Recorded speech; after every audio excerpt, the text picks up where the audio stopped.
बहुत समय पहले की बात है। हिमालय की तलहटी में एक छोटा सा गांव था।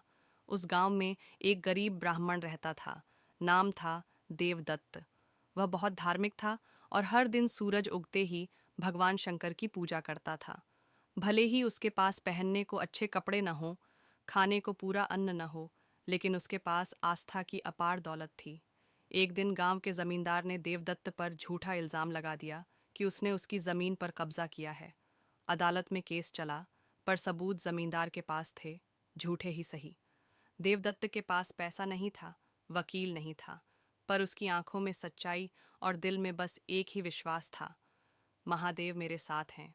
अंतिम सुनवाई के दिन देवदत्त रात को शिव मंदिर गया और महादेव के सामने रोने लगा। हे भोलेनाथ, आपने तो कभी भेदभाव नहीं किया। क्या आज भी मेरी सच्चाई हार जाएगी? क्या झूठ जीत जाएगा? उसने वहीं बैठकर पूरी रात जप किया। नमः शिवाय। वह सोया नहीं, बस रोता रहा, प्रार्थना करता रहा। सुबह अदालत में जज जैसे ही केस पढ़ने बैठे, अचानक एक बूढ़ा आदमी कोर्ट में आया। सफेद दाढ़ी, माथे पर भस्म, गले में रुद्राक्ष। उसने कहा, मैंने इस जमीन पर देवदत्त को रोज पूजा करते देखा है पिछले 10 सालों से। जज ने पूछा, आपका नाम? बूढ़ा बोला, शिवानंद। जमींदार चौंक गया। ऐसा कोई आदमी गांव में नहीं रहता था।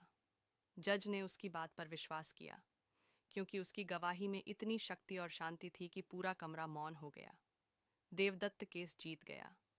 अगले दिन वह फिर उसी मंदिर में गया और महादेव के सामने सिर झुकाकर बोला, धन्य हैं आप प्रभु, आपने मेरी रक्षा की।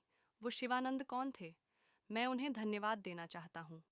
मंदिर के पुजारी ने मुस्कुराते हुए कहा, बेटा, उस नाम का कोई व्यक्ति इस गांव में नहीं है, पर कल जब तू पूजा कर रहा था, शिवलिंग पर भस्म गिरी थी, अपने आप।